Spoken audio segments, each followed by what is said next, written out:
ladies and gentlemen. Welcome to the January 3rd, 2024 meeting of the North Carolina State Board of Education. I'm Eric Davis, Chair of the Board, and I call this meeting to order. Welcome to all board members and advisors, staff, on-site visitors, online listeners, and social media followers. Please note you can follow the State Board of Education on its social media pages at ED State Board_NC, and you can follow our meeting online and see all of our materials by going to SBE meetings at www.ncpublicschools.org. Now, if you were to visit any public school across North Carolina or in any other state, you'll see evidence of the relentless work to overcome the challenges related to the pandemic. These are challenges both created by and exacerbated by the pandemic. Several nationwide reports, including a recent analysis by McKinsey & Company, estimate that 17 million students have more than half a year of pandemic-related learning delay. 16 million students need mental health supports that they're not receiving, and 15 million students are chronically absent. These nationwide challenges are present right here in North Carolina, as will be demonstrated in the reports we'll receive this month and next. The Office of Learning, Recovery, and Acceleration will present year-over-year data that shows where students are in comparison to projected trends.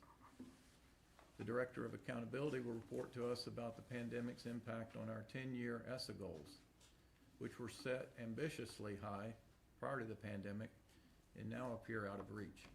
The North Carolina Healthy Schools Section Chief will provide a snapshot of student mental health, which remains an issue of vital concern. And then next month, we'll receive reports on the state of teacher vacancies and a consolidated report on student behavior and discipline. Our students' challenges around attendance, mental health, and learning are interconnected and mutually reinforcing. So they require a holistic and integrated response. I urge all of us to focus our energies on actions and solutions that can meet these challenges, ever in service of our students and the educators in our public schools. The recovery gap is wide and feels even wider when viewed on top of pre-existing equity gaps. Our approach to enacting and implementing responsive efforts must be equally, if not more, comprehensive to meet the needs of each and every student and in proportion to our students' needs. So I share this overview because I know that honestly facing these brutal realities has the potential to manifest within us feelings of dejection and of being overwhelmed. But let's find strength in remembering that those who came before us faced even greater challenges, and they instilled in us the spirit to overcome and to leave this a better place for future generations if we can set aside our differences and work together for the common good. So I'm grateful this month, as in every month, to welcome so many local superintendents who are joining us over the next few days. If you're here today, I ask for you to stand as I call your name so we can thank you. There's Todd Martin from Yadkin County, Lane Mills from Wilson County, I believe will be here tomorrow, Frank Keach from Greene County, and Aaron Green from Polk County. Thank you for leading our students and educators.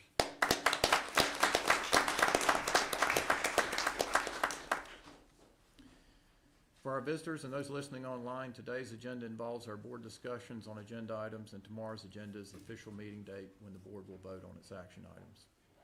So board members, you're reminded it's our duty to avoid conflicts of interest and the appearance of conflicts of interest as we handle the work of this board. Does any member of the board know of any conflict of interest or any appearance of conflict with respect to any matters coming before us at this meeting? If so, please state them for the record. If during the meeting you become aware of an actual or apparent conflict of interest, please bring the matter to the attention of the chair. Then be your duty to abstain from participating in discussion from the matter and from voting on the matter. Board members, you received the agenda last week and had the opportunity to review it and ask if there's any requests for changes to the agenda. Hearing none, I request a motion to approve the January 3rd and 4th, 2024 State Board of Education agenda. So moved. Motion by Ms. Kamnitz. Is there a second? Second by Mr. Keenan. Mr. Fafaria? Dr. Oxendine? Yes. Ms. Kamnitz? Yes. Mr. Keenan? Yes. Mr. Hall? Dr. Tipton Rogers? Mr. Blackburn, Yes. Ms. Moore, Yes. Treasurer Falwell, Lieutenant Governor Robinson, Vice Chair Duncan, Yes. Chair Davis. Yes. Motion carries. We have an agenda. Thank you. We'll begin this new year as we do most of our meetings with the Student Learning Achievement Committee led by Ms. Jill Kamnitz. Ms. Kamnitz. Thank you, Chair Davis. I share the responsibility for the work of this committee with my colleague, Dr. Olivia Oxendine. And as Chair Davis just referenced, we have a very meaty agenda today.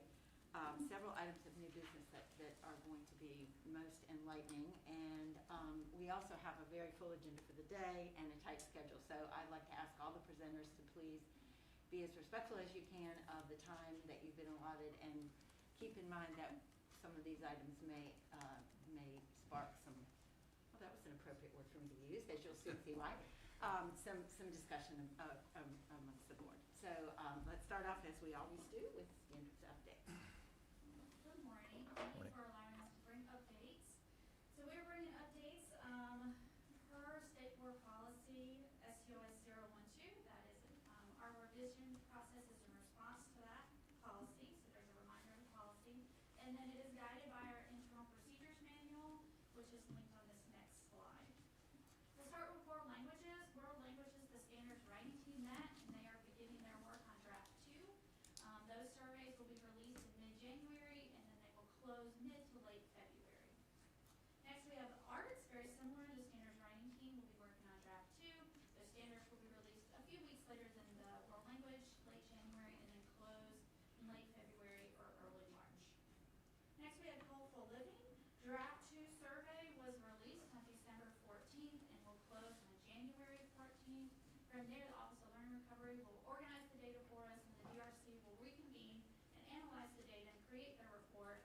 And then the writers will finally get to draft 3, which is the draft that we bring to the board for action. So what I wanted to do for a couple minutes is just give an overview of those draft 2 standards. As a reminder, the DRC meets first and creates their report. It is based on survey responses, so both the qualitative and the quantitative data from those surveys. The DRC, the Data Review Committee, meets, they analyze that data, and then they come up with conclusions and recommendations that are then given to the writing team. The DRC used standard deviation to decide their threshold of recommended changes, what they were going to take a look at, even though they had the raw data, and took a look and read every single piece of data that came in from the surveys. The DRC was then given to the writers. So as just an example from the report, first we have physical education grade 3, and you'll see that the overall percentage for that grade with physical education, this is the PSU survey, the pink shows keep with no change. So quite a large number of approval rating on those grade 3 physical education standards from PSUs. The second one is around the physical education grade bands. The middle grades standards are in grade bands in these draft standards. It's a little hard to see on the screen, but overall PSUs, this is the PSUs on the top and then the stakeholders on the bottom. So that lighter grayish blue shows that they would like to keep those grade bands. So that's just a snapshot of a few of the graphs and data that were in that are within that report, and that report is within your materials, so you have the full report. They also came up with conclusions, and within the conclusions, they gave an overview or an explanation of their work and what they did, and then just a snapshot of what those detailed recommendations look like. So this is an example from health in grades 6 through 9. On the next slide, you'll see the detailed recommendations. This is the spreadsheet, a working spreadsheet that they use. So you'll see the draft standard and objective, the conclusion, keep, modify, whatever it may be, the PSU approval, the standard deviation, stakeholder. So we had the 2 surveys, the PSU and the stakeholder.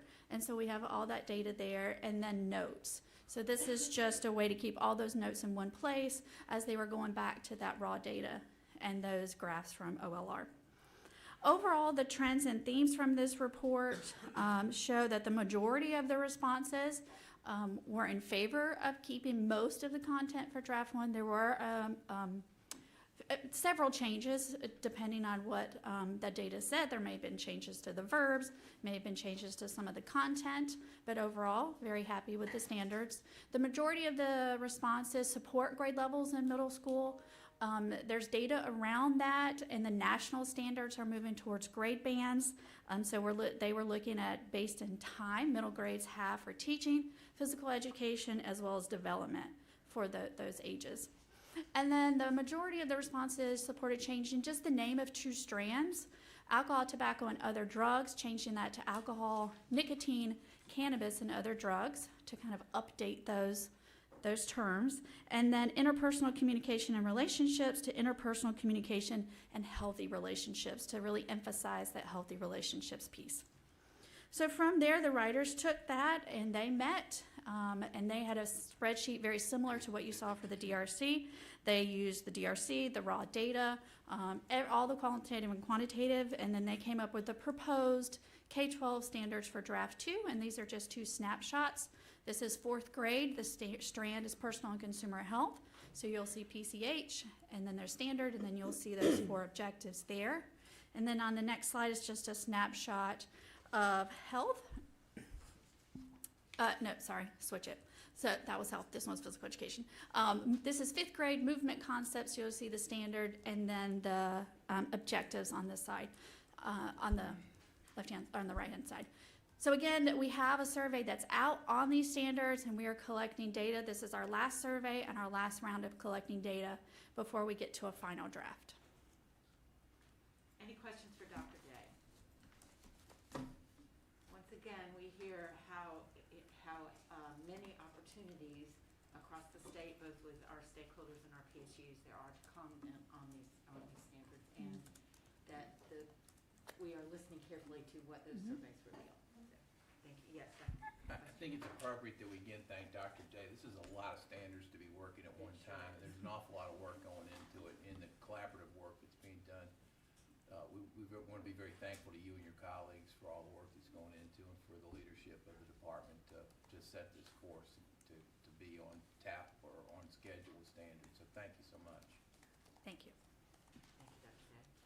Our next item comes from the Office of Learning Recovery, and it is a new analysis that gives us further data on the recovery from COVID. So Dr. Korn, I'll let you get started. Great, thank you guys so much. So good morning, Chair Davis, Vice Chair Duncan, and Superintendent Truitt, and other members of the board. Thank you for the opportunity to speak with you. This morning, we're going to be sharing a new report with you, the 2023 year-over-year analysis report. I'll be joined in the presentation this morning by Dr. John White, who leads the EVOS team at SAS, and who has been my partner and collaborator on all of the recovery analysis and reports that we've both presented to this board and the field.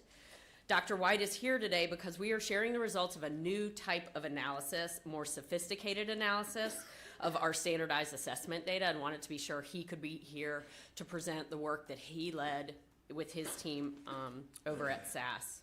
If you go to the next slide. So the purpose of today is we're going to go through this new recovery model and the information provided therein, and then review some of our statewide trends from 2013 all the way to 2023. Next slide. So in the most recent budget, the General Assembly provided funds for DPI to partner with SAS on the recovery analysis, which continues the work we've shared with this board called the Lost Instructional Time Analysis and the Recovery Analysis, to provide insight into the impacts of the pandemic on the K-12 public school system. The next slide. This was a cohort analysis model, which presented average differences between students' expected and actual performance during the reported years respectively, and defined recovery as the progress back towards those expectations. This partnership set North Carolina apart nationally as a leader in research on the pandemic, transparency, and evidence-based policymaking. If you go to the next slide. We were also one of the first states to not only share our state-level findings publicly, but also to get local-level reports and data into the hands of our local leaders, and then we provided technical assistance and other supports for interpreting those new reports. In partnership with SAS, we also disaggregated the data by every student group imaginable, so local leaders could target interventions to the students that needed it most based on the data. If you go to the next slide. So, and as you know, our office went out and presented this data to anybody that would listen, that anybody that wanted to hear about it. We really felt like we were committed to making sure we got data into the hands of the people making the decisions. But several questions kept coming up. Folks kept asking us, how will we know when we have recovered, right? At the state, the district, and the school level. And could we quantify that? And then in addition to that, how could we also account for the local context in terms of progress towards recovery? Because what looks like recovery in northeastern North Carolina is going to be really different than what it looks like in north central North Carolina.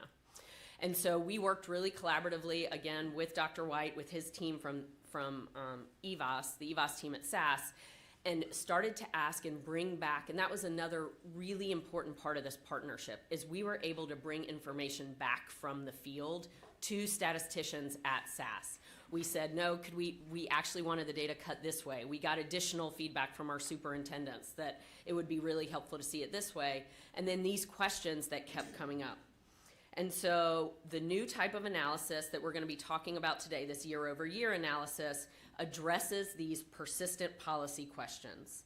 This analysis focuses on how state achievement changed from one year to the next, from 2013 all the way to 2023, and looks at achievement trends prior to the pandemic to help us define when we have recovered. I'm going to turn it over to Dr. White for an overview of the analysis and the statewide results. But as you'll see, prior to the pandemic, achievement was relatively stable, with small positive and negative trends. And the current report shows considerably more variation among schools. That means the different responses to the pandemic from 2020 through 2023 had a significant impact on performance within those schools. And that the data that we'll look at now really helps us take that long view of where North Carolina was, what the impact of the pandemic was, and what the results have been for the past couple of years as our schools and districts have made every effort to reach students across the state. And with that, I'm going to turn it over to Dr. White. Thank you, Dr. Korn. Good morning, everyone.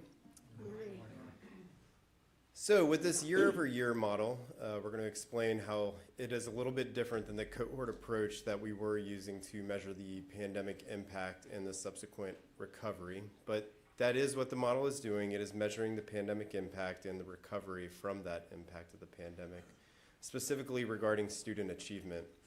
It's going to use the trend prior to the pandemic within each subject and grade to put into context where achievement is now in 2022 and 2023 in terms of testing.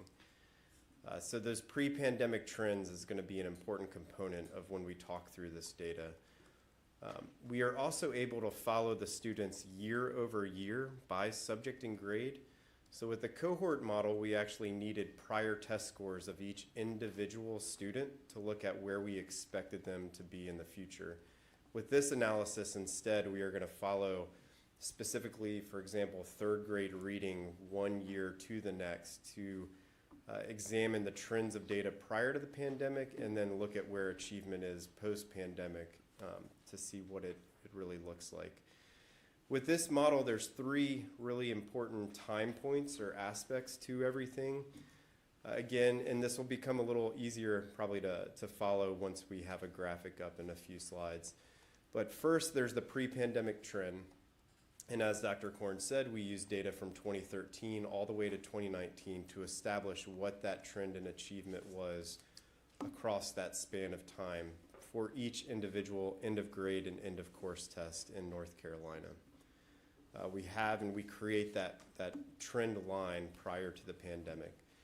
Second, there is the pandemic impact. So when we tested students in the 2021 school year, we measure what that achievement level was relative to that pre-pandemic trend and where we would have expected achievement to be had the pandemic never happened. Third, there is the idea of the distance to a recovery or full recovery. Now, this part is a little tricky in that it's kind of difficult to define what recovery really means in terms of achievement.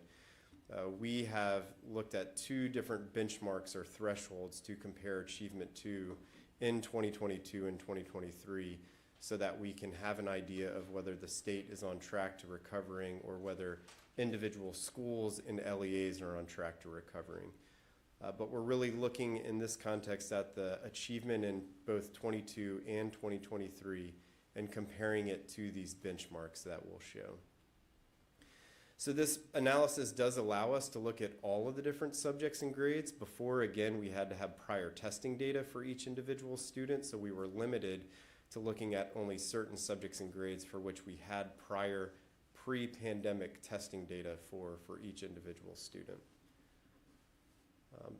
First, we can look at a slide that shows overall results at the state level. So if you go to the next slide, please. This table shows a lot of different information. We color-coded that information. On the far left-hand side, it shows the pre-pandemic trend. What you'll just notice by that is that that lighter shade means that there's not a significant amount of a movement from one year to the next. But then it also shows the pandemic impact and then recovery measures with respect to these two different thresholds. Some quick takeaways: the darker colors and the blue colors mean there's more distance to recover. You can see from 22 to 23, when looking at both of these different thresholds, the trend is that the colors become lighter. And what that means is North Carolina is closing that gap to where they need to be in terms of meeting these two different thresholds in terms of achievement. It's a very positive message in terms of moving from 22 to 23 in terms of where achievement is. But again, I know there's a lot of information on this slide. What we're going to do is look at it graphically and then go subject grade by subject and grade. So let's look at a table or a graph to show where this information comes from. So again, there's these three different time points. This is just one example. What you see on the far left-hand side of the screen is the pre-pandemic trend. You'll notice points from 2013 to 2019. This is the statewide average achievement level. Those purple dots represent that average achievement of the state. That black line in that section of the graph represents that pre-pandemic trend. You can see in this specific subject and grade there is a negative trend, so achievement is slightly falling from one year to the next across that span of time. In the middle, in that yellow section of the graph, we have the pandemic impact. So that dot at 2021 is the measured achievement level in 2021. So you can see that achievement is substantially below where we would have expected it to be had that pre-pandemic trend continued. The dotted black line represents just a continuation of the solid black line to the left. So that's the continuation of that pre-pandemic trend. And so one of the things that we're measuring is the distance between that dotted black line and that dip in achievement in 2021. And that represents how much of an impact there was on student achievement in that 2021 year. From there, we get to the recovery measures. You'll see 2 points. We've tested twice since then. We've tested once in 2022 and again in 2023. And with each of those time points, we can compare to these 2 dotted lines, which represent those 2 thresholds that we are talking about. One, again, is the continuation of that pre-pandemic trend, that dotted black line. And the other is the 3-year average of state achievement prior to the pandemic. So that's the 3-year average between 2019, 18, and 17 of achievement. You can see that blue dotted line going off to the right represents that 3-year average of achievement prior to the pandemic. So with this example, what you see is that in 2022, achievement actually rebounded enough to meet that continuation of the pre-pandemic trend, which was very positive. In fact, it even continued on after 2022 to 2023, And instead of continuing the pre-pandemic trend, it's actually shifted into a positive trend. And so achievement has moved up from 22 to 23. If this continues, you could see that this trajectory would be totally different than a continuation of the pre-pandemic trend. So this is something that we will continue to monitor as we move forward. Now, one point I want to make with this graph really quick is that with this table, what we're seeing are average scale scores of the assessment. We're not looking at something like the percentage of students that are proficient. The reason that we're doing that is the average scale score is a much more sensitive measure of achievement. It's a more granular look, a more robust look at achievement so that we can see when there are changes in the very low achieving or high achieving students and how that shifting is happening. Was there a question? I was just gonna suggest that maybe we pause for a minute here on this graph, I mean, on the, if we can go back. If we could, yeah. And just make sure that everyone understands the data before we move on into all the other tested areas. So any questions about this for Dr. White? Ms. Vaughn? Just one real quick question.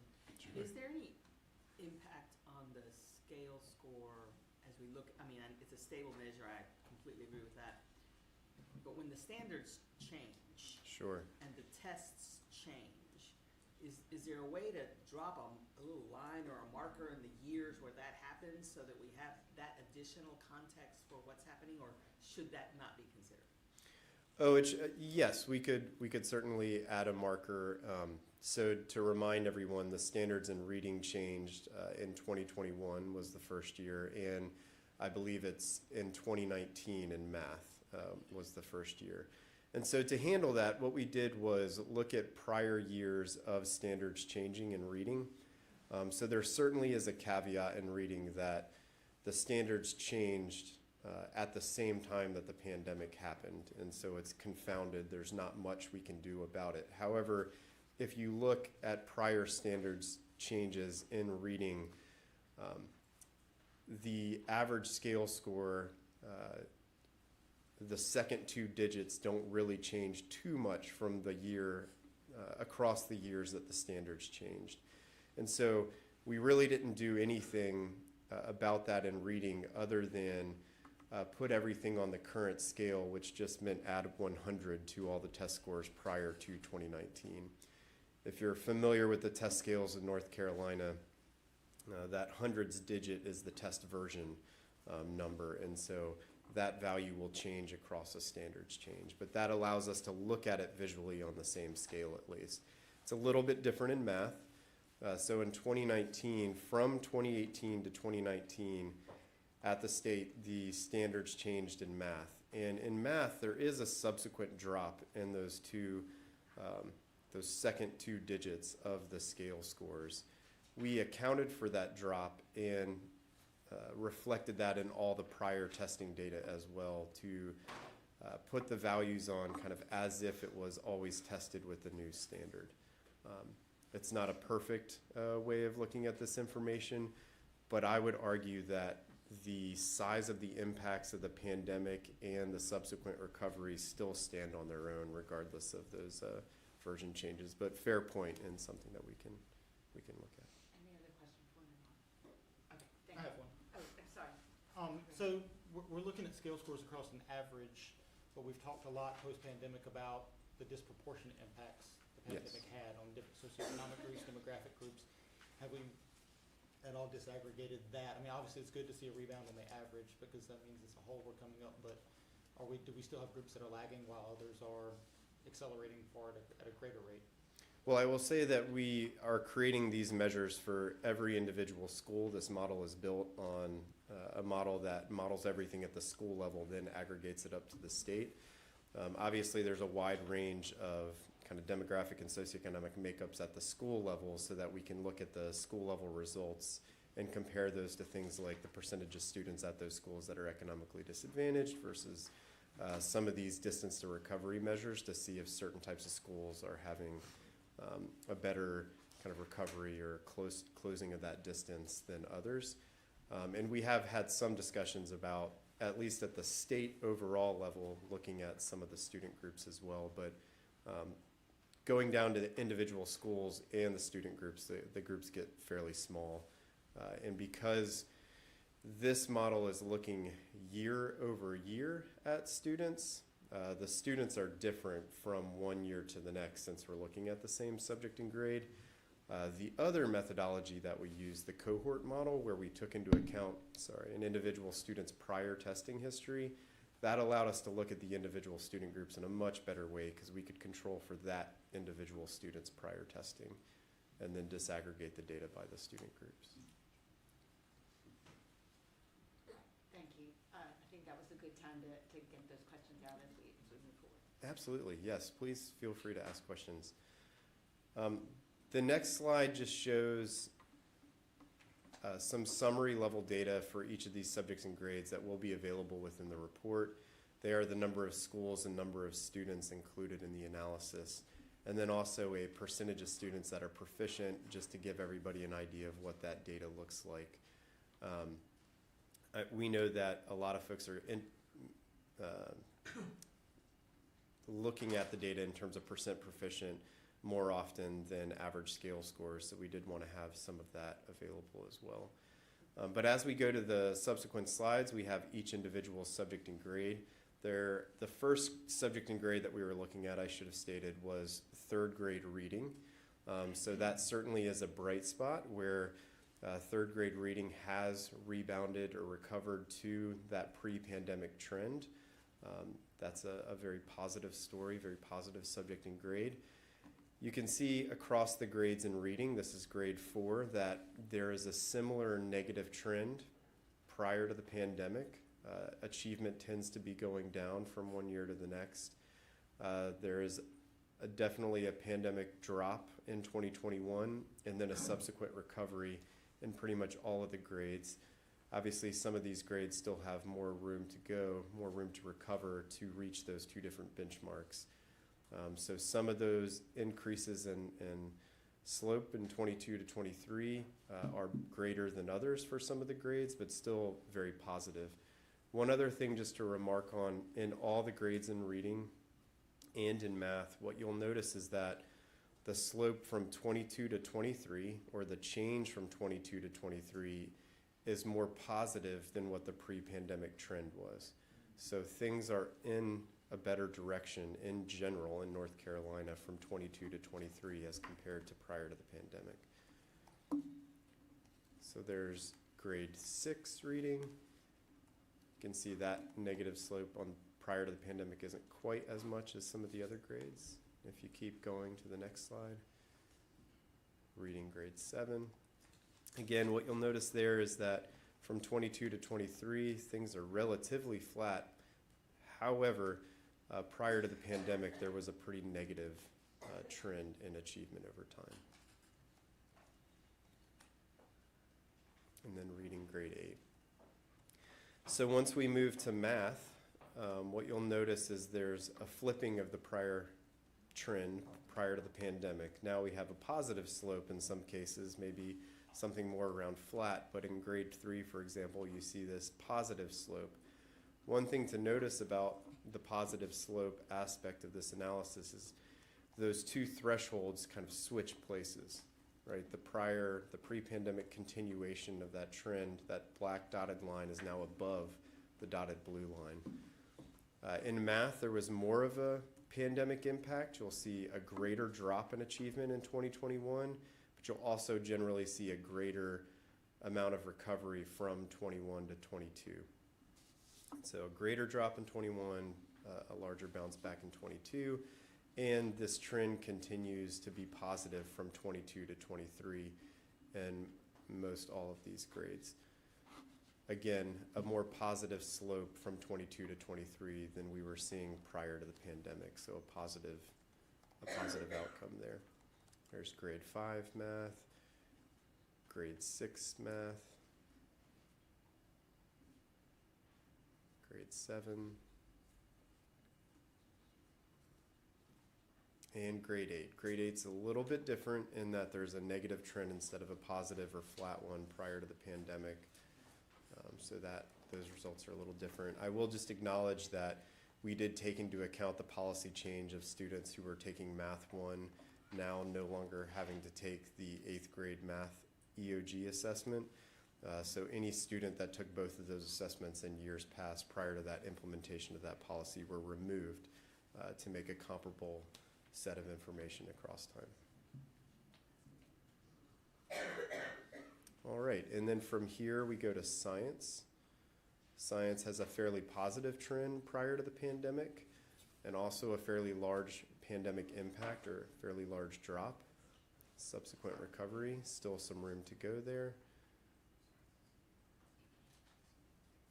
And then science grade 8. So one difference with this subject and grade is that the movement from 22 to 23 was actually a downward change in achievement. So a little bit of a difference with science 8th grade. Yeah, we pause here. Just Some quick- interest. Quick question. If I'm subtracting correctly, these 8th graders did not take the 5th grade EOG for science, is that correct? That's correct. Okay. Yeah, if Because you- of the pandemic? that's right. Yeah, if you kind of walk back on those dots, if you will, 8th grade being that last one, it would be 7, 6, 5th would be the missing if you just, So these 8th graders represented here had their year of disruption and biggest year of disruption in 6th grade? yeah, the 2021 school year? Yes, Yes. okay. I just-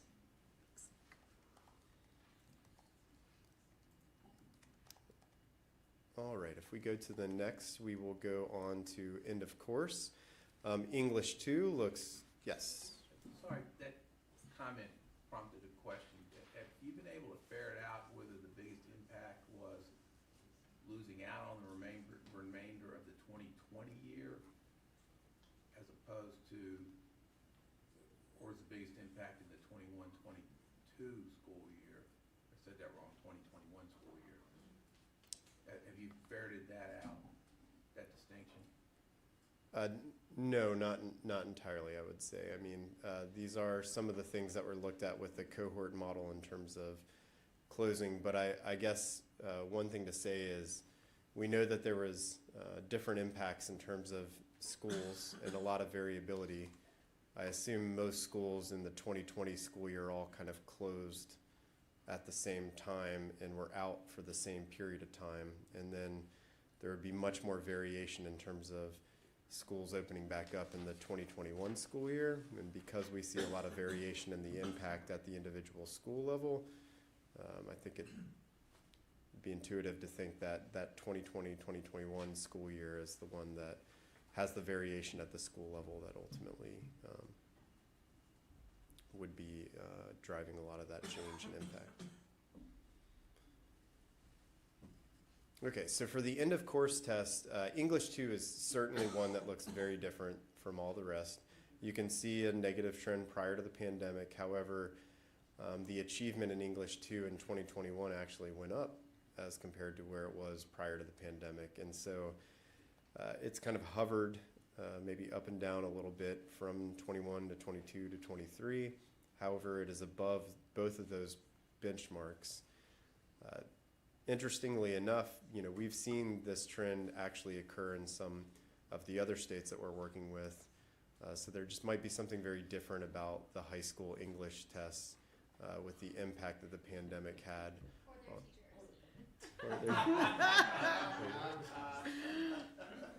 Well, and I would like to point out that the English 2 standards spiral from English 1. They're spiraling standards. All right. All right, so to the next one. We have Math 1. So again, pre-pandemic trend positive, a fairly large impact, and then subsequent recovery, almost to that 3-year average of achievement prior to the pandemic in terms of the 2023 achievement. And then biology, which has a fairly similar trend, except a little more distance to go to those two benchmarks.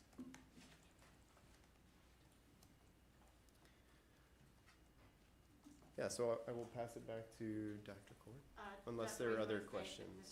Just one more quick question.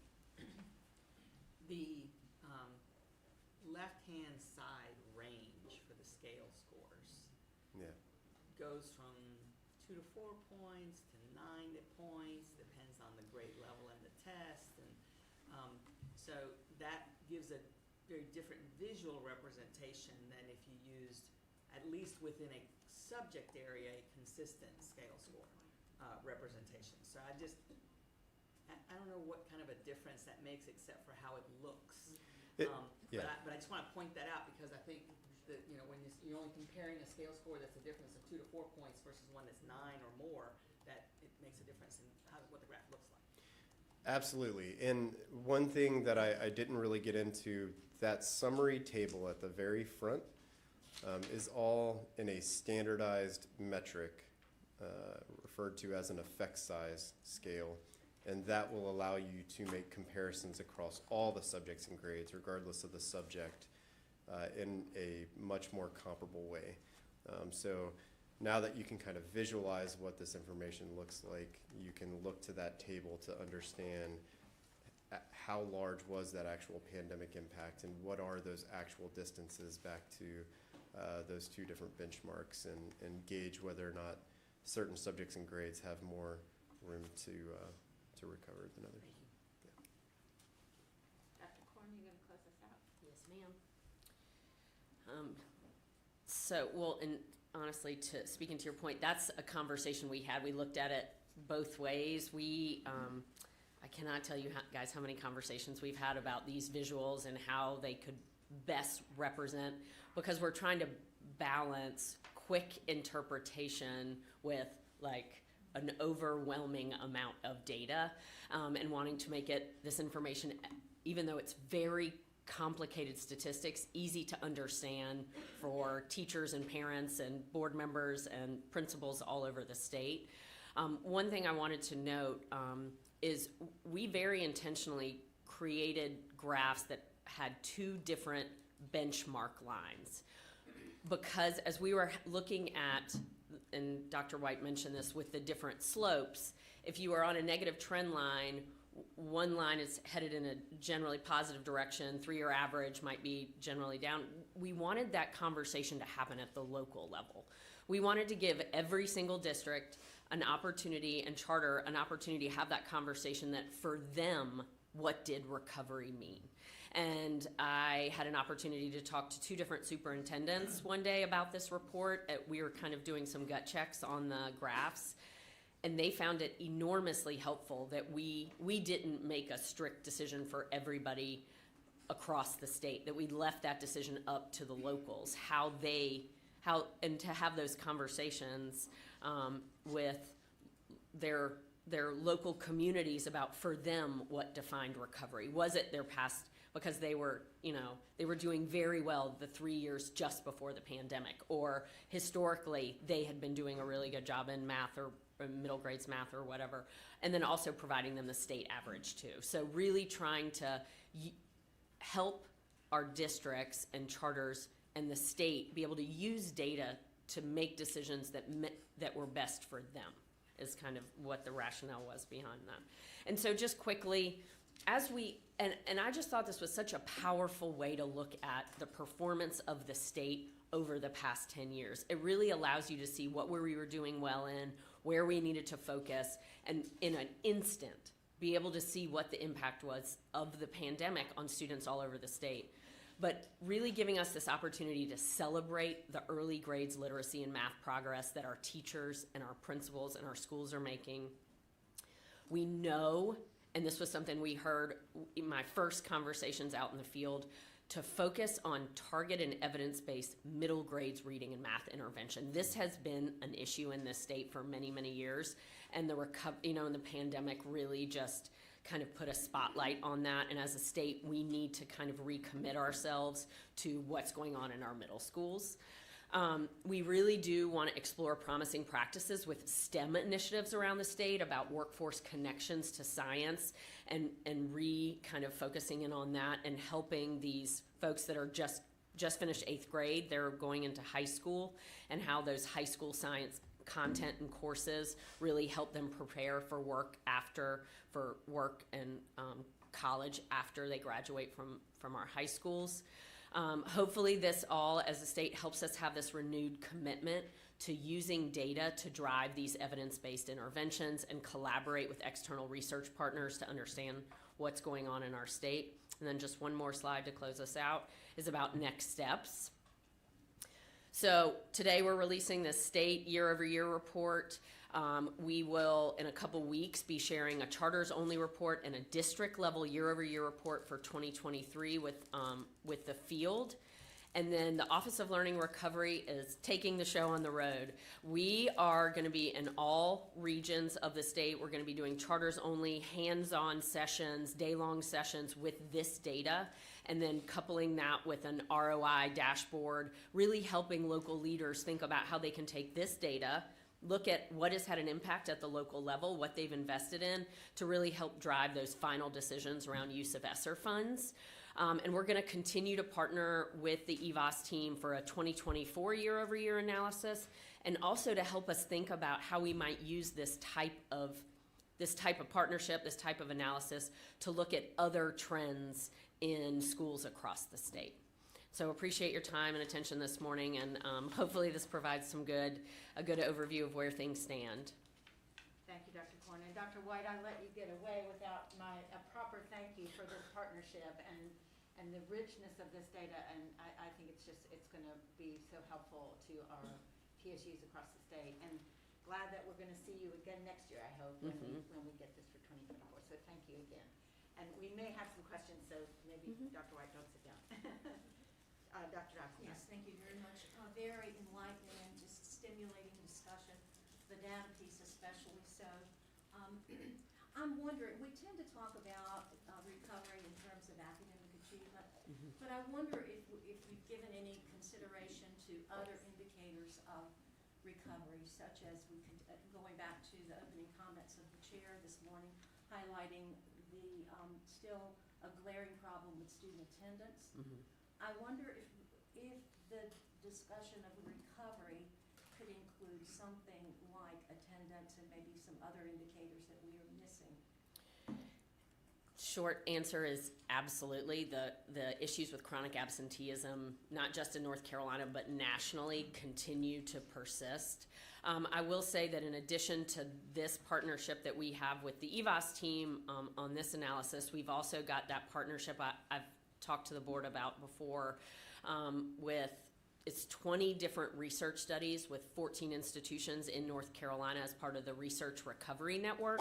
Some of those studies look particularly at all different aspects, like teacher, like there's teacher attrition, teacher professional development, teacher needs in the pandemic.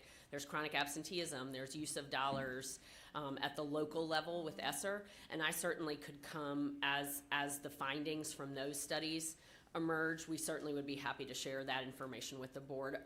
That's more robust, I would say, not just focus on academic outcomes. And academic achievement is absolutely at the top. Certainly. But I think expanding that discussion might prove useful.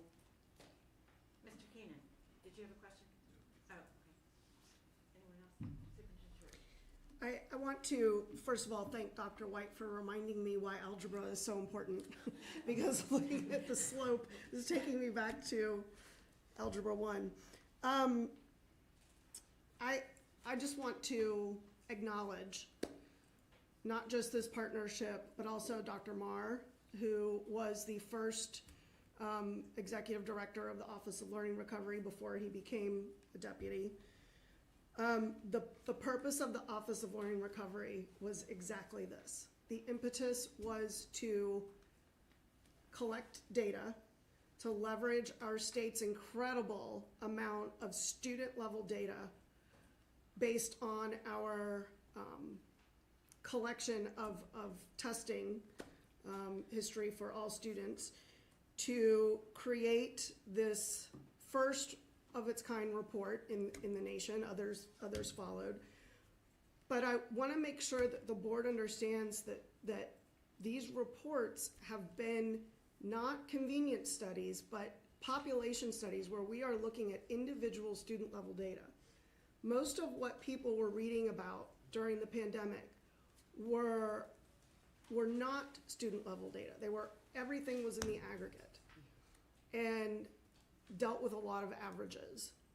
And so the ability that we've had to be partners with our local districts, and especially our smaller districts, to help them target investments where they were needed most is just incredible. And I want to say that before the holidays, North Carolina was reported on nationally as a state that is least likely to hit the funding cliff because of the way that our local superintendents leveraged these COVID relief dollars to meet the needs of their students in a way that would not hit the funding cliff. And now we have this ROI tool that Rachel Wright-Junio in the Office of Learning Recovery has developed that will help our districts even better realize what they should continue to be, what should continue to be funded and what should go away. And so thank you to SAS, thank you to Dr. Korn and Dr. Marr, and to the entire Office of Learning Recovery team, and to our local superintendents who took this data to heart and made decisions, like you said, Dr. Korn, evidence-based decisions to align resources where they're needed most. Thank you, Superintendent. Thank you, both of you, for the hard work that I can only imagine the amount of time and energy that Yes. went into this. So thank you so much. Great, thank you. Moving on to the next item, Every Student Succeeds Act State Plan Amendment. Dr. Howard.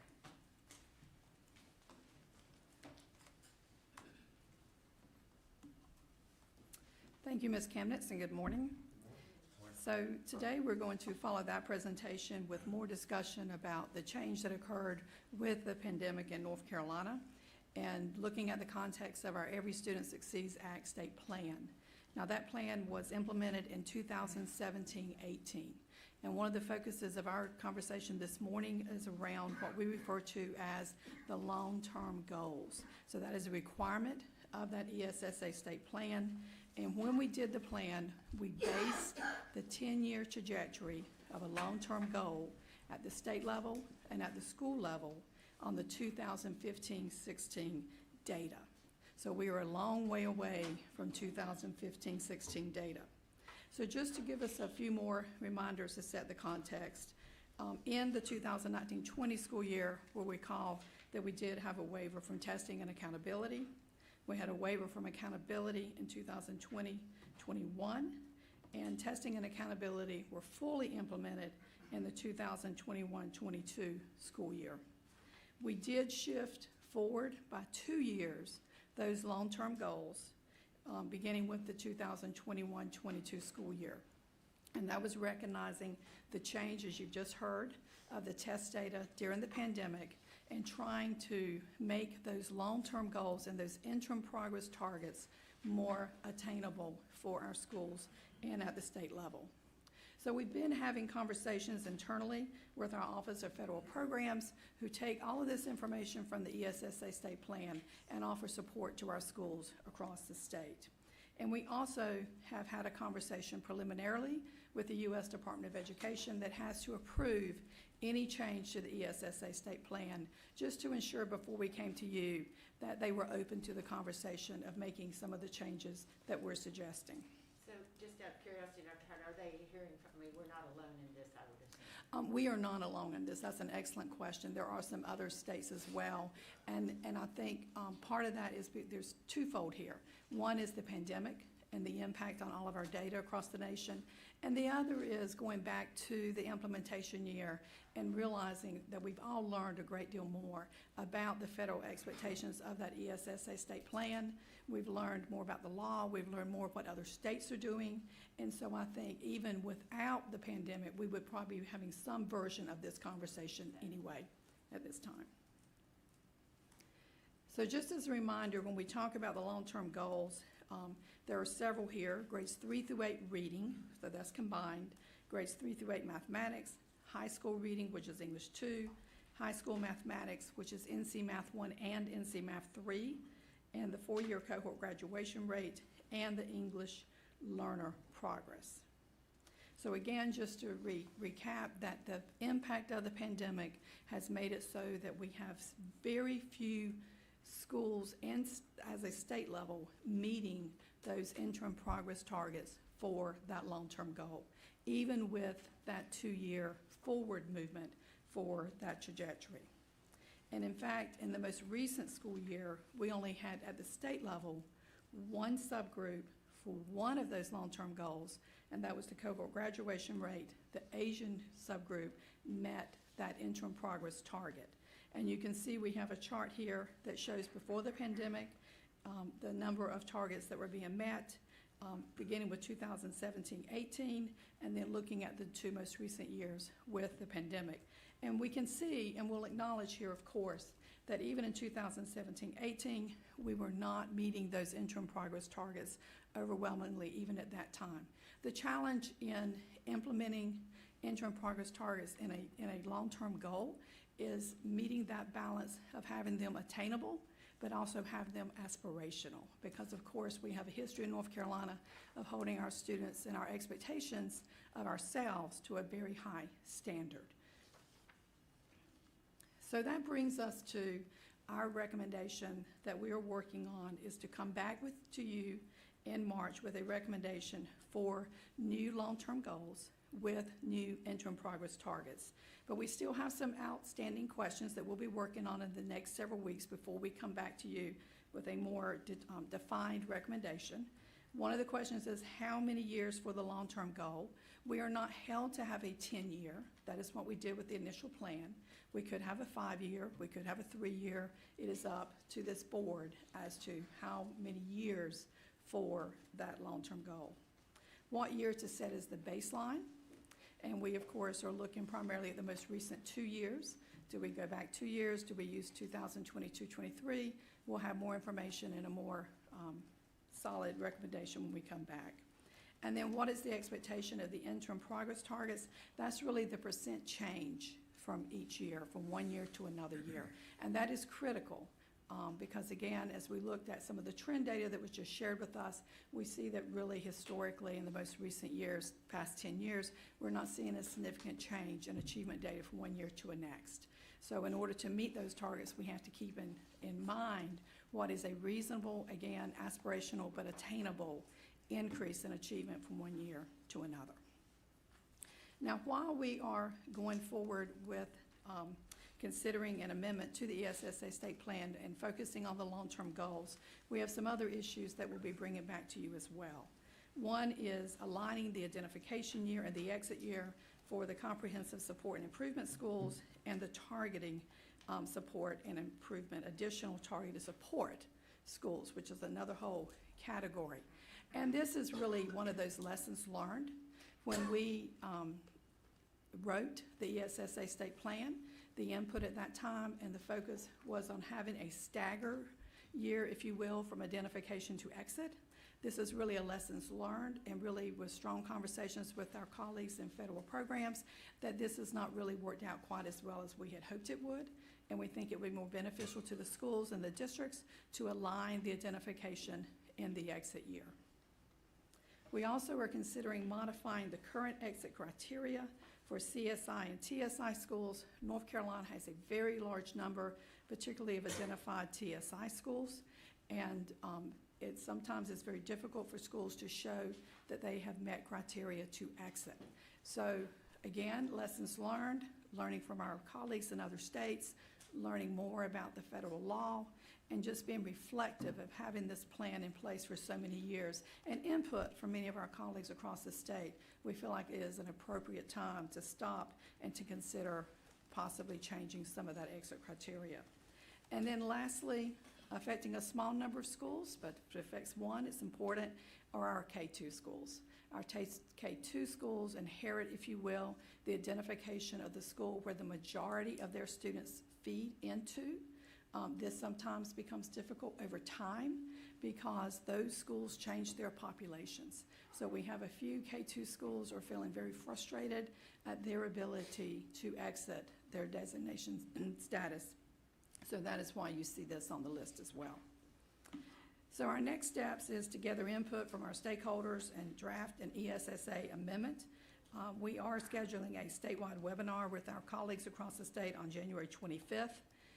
at which time we'll be able to share the details of what we're highlighting here this morning. And then we will also enter, as required by federal law, a 30-day public comment period in February so that we have all of that input, all that public comment before we come back to you in March, so that we can then recommend the amendment that we would then submit to the U.S. Department of Education. So they would be able to process that amendment and apply it to the 2023-24 school year. So with that, I will thank you and pause for any questions. I would think, and I think we talked about this in committee, that the report we just received with the year-over-year data is going to be very helpful in this process. Absolutely, absolutely. Any questions for Dr. Howard? Vice Chair Duncan? Do you have a thought about what a reasonable expectation would be in terms of growth from one year to the next right now?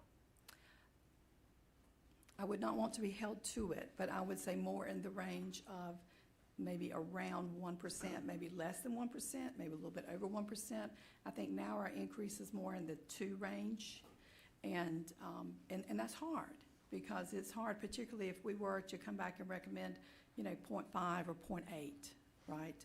That's very difficult.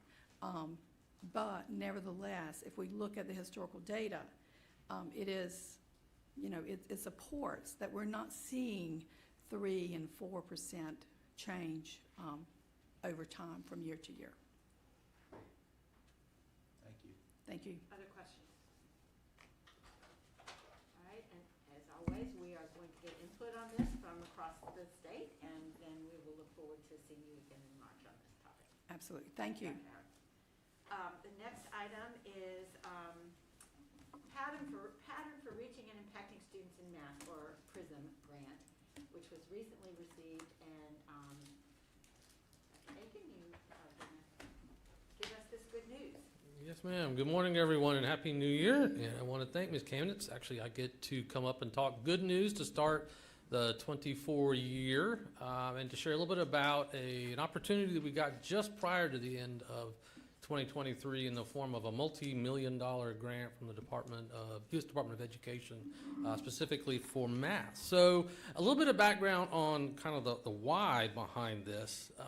As we shared back in November, there is ample student data regarding math outcomes. And like Dr. Corn and her team just shared, our students and teachers in our schools have done some amazing work around math prior and especially post-pandemic.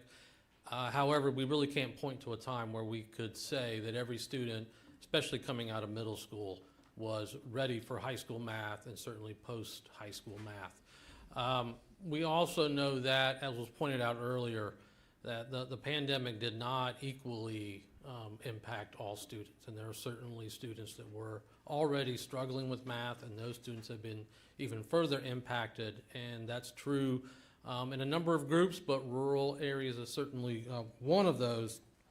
And we know that really has to be the goal. How do we get all of our students, by the time they leave middle school, ready for high school math and any of the career options that come after that?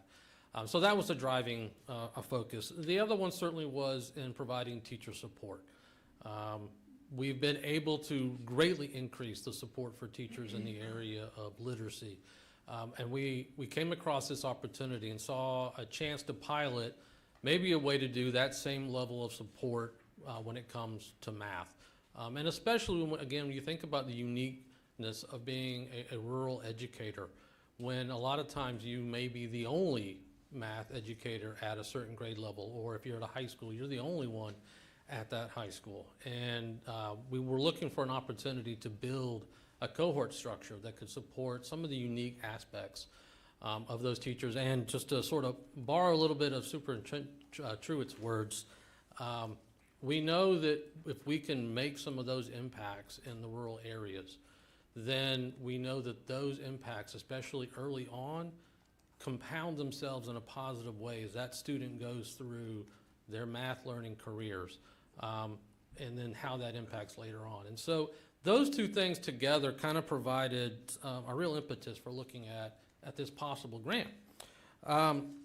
So a little bit about what PRISM is.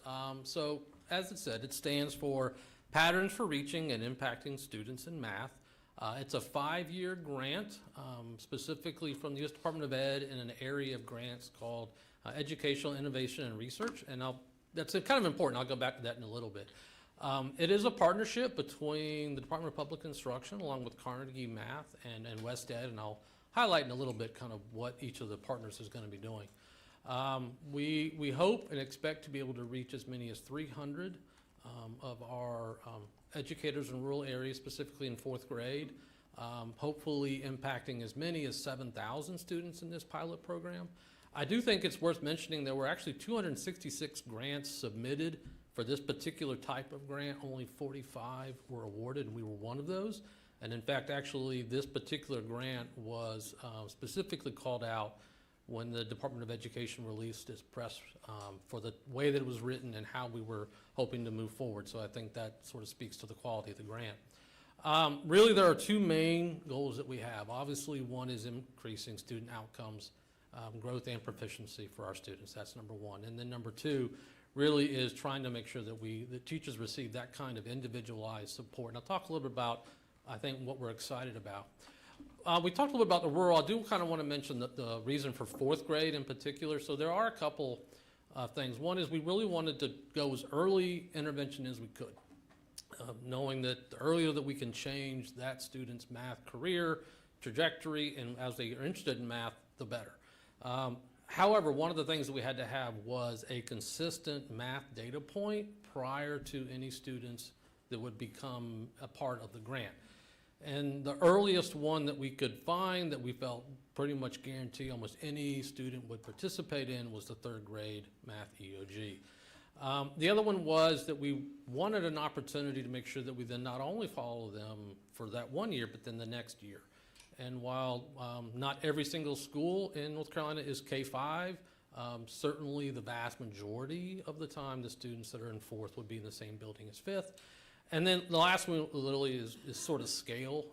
As you wrote the grant, we had to make sure that we could justify that we really would be able to implement the grant with the kind of fidelity that the reviewers are looking for. So those kind of came together for how we ended up really focusing on 4th grade as a pilot. You see the partners on the screen. NCDPI, obviously our responsibility is sort of overseeing, coordinating, liaisoning, all the different aspects of the grant. Carnegie Learning, and I'll explain a little bit about their platform, but they are leading the implementation of the learning platform in and of itself.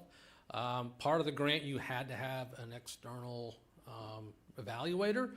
West Ed is certainly one of the national leaders in that, and they'll be working very closely with Dr. Korn and her team as we look at actually evaluating the grant, its implementation, and its impact on our students and teachers. So a little bit about Patterns itself. So it's a blended platform that allows us to provide our educators in part an online platform, learning platform, but it also embeds both online coaching and, very importantly for us, that in-person coaching. It is a blended model. As we found with our students, online's great for some things, but you still need that in-person access, and that was a key part to this. We also were glad to see, and as we talked with Carnegie, they had a reputation. This approach has been used in 19 other states. And the other thing, it allows for a level of individual pacing. There is sort of an expectation to keep moving through, but it acknowledges that every teacher is facing slightly different situations, different master schedules, different calendars, and just different situations in general. So we like sort of some of that components. So a little bit about kind of in and of itself. It's built around a 10-week model. They will deal, this particular one, since we're focusing on 4th grade, it will be focused mainly on fractions. And I always give my math colleagues a hard time because whenever you talk about math, fractions always seems to come up. But it is one of the areas that our students struggle with the most. And so actually, you see just some of them here. Those are some of the things that our teachers will be diving into, learning more about, so that they have that confidence to then be able to go into the classrooms and deliver instruction at an even higher rate. So next slide, a little about the timeline. As I mentioned, it is a 5-year grant. We got word just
Dr. Just Knight. a very quick question. Are you prepared to talk at all, maybe just a very minimal level around how you plan to identify groups of teachers? So that's something that we'll be working with WestEd and Carnegie on. Obviously, one is its willingness. Nobody's going to be assigned to it. That is one very important piece. But we will work with the districts who are interested. It's built around a school level, so it doesn't have to be a district-wide. But based on the grant and that we are required to kind of have both teachers who are interested and are willing to participate in those who have to be a control group, it does really need to be, if we can, a school. We did write in and prepared that we may encounter situations where there is only one fourth grade teacher, in which case we'll work with the superintendent to look at a partner teacher or teachers within the district. But we have the flexibility to go either at the school level or the district level. And then once we get into kind of the further details, that's something that we are working with Carnegie and WestEd to flesh out. And I'm sure you will be sensitive to those teachers in low-performing districts and schools. Yeah, and we have written in that rural and low performing get priority. Yeah, that is one of the requirements. We've had a couple already reach out, and we worked with a couple superintendents kind of going through some of those questions. Thank you. Ms. Blitzer. So I'll say as a principal in a rural district, that this is exciting. Coming out of yesterday of a required day where we were finishing up letters and seeing the impact that that's making on our Tier 1 instruction in a school improvement team yesterday afternoon, our teachers were saying, now we've got to do this for math. Yes. And so I think that you do have that positive trajectory already coming from educators who are seeing the impact that the focus for literacy and letters have made. So it's the right thing at the right time. They're going to be very excited, and I think your numbers, there'll be more people wanting to be in it than the numbers you have, because it's exciting to hear that from staff, that they're hungry for math, I agree. foundational work to increase that. So I thank agree, you. and I'm really glad to hear that. And I think one of the things that garnered our attention the most was that coaching piece, that we're not going to ask teachers just to go out and participate on something and then kind of hope that it goes well. And that's one of the things that we're most excited about, is not only the virtual, but that in-classroom coaching. Super exciting. Thank you. Thank you, Dr. Aiken. Thank you. One more new business item, which I think Dr. Moody is here. Yes, Dr. Moody is going to tell us about Spark NC, which Ms. Blackburn and I had the privilege of observing when we did our visit to Rowan and Salisbury, and we're very excited by what we saw in that classroom. So, Dr. Moody, if you will take us. Get us Thank started you. here. It's an honor and a privilege to be here this morning with all of you. For those of you that I have not met, I am a recovering school superintendent of 15 years. And upon my retirement, had the privilege of working with a group of innovative school superintendents in the Innovation Project. And during that period of time, Joa Bleidinger, our executive director for Spark, and I we co-founded and wrote a grant and proposal to the General Assembly, and it got funded. So I'll tell you more about it. It wasn't called Spark at the time. This has been a passion project for the last couple of years. Today, I'm going to walk you through really quickly and briefly the logistics behind Spark, but then Dr. Stover from Rockingham County, the superintendent in Rockingham County, he's going to tell you how it really plays out in a school district. And then Brittany Branch is with us. She is one of our extraordinary Spark Lab leaders, and she's going to tell you how it really plays out with a student, which is the most important part.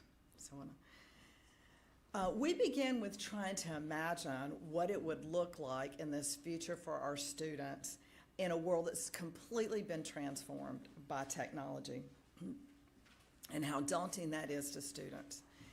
And we wanted to apply all of the innovative educational practices that we knew in a different way that might help us even think about how high school could look in the future. So what we began with is we created unit topics in these areas in high tech: artificial intelligence, computer systems engineering, cybersecurity, data analytics, design UX UI, software development, game development, and exploring tech. We currently have 55 plus units that are already on our platform, and we're building more. What we know is important, and others have addressed this earlier today, is it's not just our online presence and our on-demand courses or our units that we have for students, but it's also the experiential opportunities that students have and live inter-district, where we have high-tech business leaders who speak to students across our intra-district network. Dr. Stover will talk more about that. I'm gonna, couple more slides up, because I think it's important that you see this graphic. We're on slide 6. Here's what we think it looks like for our students. Our students, these are modular, stackable units that students choose which ones of the topics that they want to explore. And they put them together in any way. We started with a continuum, and we now think it looks like a honeycomb as we're working with students. So they start with an introduction, but they pick from all of these different types of units, or they can just focus on one area, like cybersecurity. And then they have a capstone wrap up at the very end of that honeycomb. If they do 8 of these, they can get a high school credit. But many of our students don't choose to do this for high school credit, let me add. Each one of the units have real-world work projects that students have to complete. We've infused the durable skills, all 7 of those, into these units. At the capstone at the end, students are asked to report, and they use the ICANN statements for the graduate profile to talk about how they are moving from the soft skills end as well as the technical skills. We also put ethical practices in each unit because in the high-tech industry, we know that that's probably the most important part of working with students is the ethics around high technology. And these are competency-based, or all of our units are informed by evidences, not tests. We have a capstone project at the end where they reflect, and they if they are doing it for high school for credit, where they select about 4 of their work products that they think is the best work products, and they put them in their portfolio for their future post-secondary, whatever that looks like as they navigate into that career. We think that this is what gives them a really competitive edge in these high-wage and socially impactful careers. These are the school districts on slide 10. There you go. The school districts that we're currently working with that were part of the innovation project. We are moving into our own nonprofit this year, and so our hope and the promise has always been from the beginning is that we will spread this throughout the state of North Carolina. And we have about 20 school districts and 2 private schools and 2 charter schools, I think, that have asked for Spark Labs now that we'll talk about how we roll that up in the future. Spark Lab leaders, that's where the rubber hits the road. This is the most important group of people. You can see that they work through the intranet. They get together in person. They do a lot of talking about how they coach and help students through these topics. Brittany will share more of that. All of these are hubbed in 18 different kinds of places. Wake County is the newest lab, which is on the Wake Tech campus, and Dr. Stover will tell you about his lab that's actually at alternative school, and we have every variation in our pilot between that. But they all look similar to this. They replicate the high-tech business industry in collaborative furniture as well. On this last slide, there's a QR code that I hope that you'll watch the short video. It does a much better job of highlighting that. It's like a 3-minute video, but we encourage you to come visit us. So I just want to step back and let them talk to you about how it really plays out in the schools. Thanks, Dr. Moody. Good morning. My name is Sean Stover. I'm the proud superintendent of Rockingham County Schools. In Rockingham County, we are focused on the power of connections. We strive to connect to our broader community.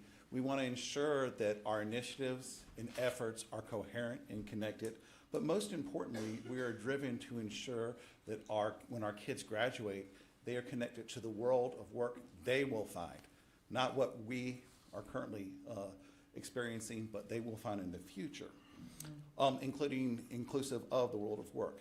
So that last point, our Spark Labs and our partnership with Spark NC are a key part of the strategy.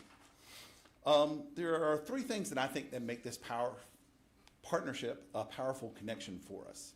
It provides a vehicle to open up a new world of possibilities for our students. It illuminates a possible path to transform our high schools, and it provides a roadmap of how we can better connect to the state and other PSUs. Now, I know Ms. Branch is going to come talk about the power of Spark in each of our districts and in our schools for our students.